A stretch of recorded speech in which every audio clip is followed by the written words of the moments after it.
Olá pessoal, tudo bem? Como vão vocês? Sejam todos bem-vindos aqui ao nosso canal. Hoje nós vamos conversar um pouquinho a respeito de cuidados que você precisa ter quando você vai adquirir um imóvel, né? Isso porque é um bem durável, né? De preço geralmente elevado, muitas vezes acima das condições daquele que está comprando, tendo em vista que não raras às vezes a pessoa precisa buscar um financiamento bancário e tudo mais, a fim de complementar o valor. Então, portanto, nós estamos falando de uma coisa bem séria, com um custo geralmente elevado e que demanda alguns cuidados, né? Então, a pessoa quando está buscando um imóvel, vamos dar um exemplo aqui de quem está buscando o primeiro imóvel. Isso porque quem já tem mais de um imóvel já tem uma certa experiência dos cuidados que precisa ter para poder fazer a aquisição, né? Mas digamos aquela pessoa que tá buscando essa oportunidade agora e tudo mais. Então, o primeiro cuidado que vocês precisam ter, gente, é o seguinte: é descobrir se quem está vendendo de fato é dono, né? Então a pessoa anunciou lá o imóvel dela, você foi, gostou e tudo mais. Então é importante você saber se quem está vendendo é dono. Ah, mas só o dono pode vender? Não, o posseiro também pode transferir a posse dele para outro. Mas é importante que você não compre gato por lebre. Então, como que eu faço para descobrir se aquele imóvel que está sendo oferecido para mim pertence àquela pessoa que está vendendo? O caminho mais seguro é que a própria pessoa vá até o cartório de registro de imóveis da localidade do imóvel e procure ali, faça um pedido de certidão de propriedade daquele bem, né? Ali vai estar constando toda a descrição do imóvel, todo o histórico do imóvel, e se de fato coincide, se a propriedade que está descrita ali naquela certidão se coincide com a pessoa que está vendendo para você. Então, esse é o primeiro cuidado. Mas vamos supor que a pessoa que esteja vendendo já falou para você: olha, eu comprei, não transferi a escritura para o meu nome, né, eu gostaria de passar para frente, etc, etc. Isso inviabiliza a compra? Depende, né? Aí a gente precisa saber do histórico do imóvel. Por quê? Porque aquele imóvel ele pode estar sendo objeto de reintegração de posse, né? Pode estar havendo uma discussão ali pela titularidade daquele imóvel. Então é importante que eu veja a matrícula do imóvel, porque muitas vezes, determinadas situações, a pessoa ingressa com a reintegração de posse, às vezes tem uma situação ali até em trâmite, foi averbada na matrícula e eu consigo saber o que está acontecendo, né? Então, um dos documentos mais importantes é a certidão de matrícula do imóvel.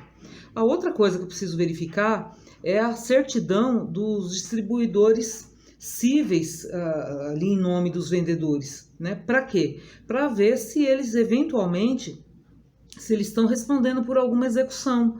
Às vezes estão se divorciando, estão se separando, aquele bem vai ser motivo de objeto de partilha, e aí o comprador fica ali numa situação um pouco vulnerável, não é? Então, é importante que a gente observe inicialmente essas duas questões, porque tanto aquele que não está vendendo, que está vendendo e não é dono e se apresenta como tal e não faz nenhuma distinção ali de qual é a qualidade dele naquela condição de vendedor, tanto aquela pessoa que esteja respondendo por um processo, é importante que as duas situações sejam avaliadas, de preferência por um advogado da área, a fim de que ele veja se tanto uma situação quanto a outra inviabiliza a compra. E só o profissional de direito vai conseguir dar essa resposta para vocês. Por quê? Porque conforme o tipo de processo, conforme a situação ali que esteja o vendedor, pode criar um problema ali para o comprador, né? Ele pode, inclusive, na pior das hipóteses, acabar perdendo aquele imóvel. Em que situação? Especialmente se aquele imóvel garante uma determinada dívida essa que não está sendo paga e está sendo objeto de execução. Então, esse é um dos perigos. Uma outra situação importante observar é que o comprador ele verifique a certidão negativa do IPTU do imóvel. Por quê? Porque nós sabemos que o próprio imóvel ele responde pela dívida do IPTU, é ele que garante a dívida. Então, se eventualmente a pessoa que ocupa aquele imóvel, seja dono, seja posseiro, não pagar o IPTU, né? A dívida do IPTU é inscrita na dívida ativa municipal e posteriormente vai ser objeto de execução. E quando for executado, se a pessoa for citada para pagar, não fizer o pagamento, no momento seguinte vai para a asta pública e aquele imóvel vai ser arrematado por alguém. Então, se aquele que está comprando não teve esses cuidados e já está nessa fase que eu estou contando aí, estou trazendo aqui para vocês, futuramente a pessoa pode ser surpreendida aí com um pedido de desocupação do imóvel, uma ação reivindicatória de posse, né? E aí fica numa situação complicada, né? Não vou me estender muito no assunto aqui com vocês, porque ficaria o vídeo muito longo e me parece que os passos, os cuidados iniciais principais são esses que eu estou passando para vocês, né? Então não leve em consideração só o preço, tá bom? Se o preço cabe no seu bolso ou não. Tem outras coisas até mais importantes do que o preço que pode interessar para vocês, a fim de que vocês não tenham prejuízo, tá?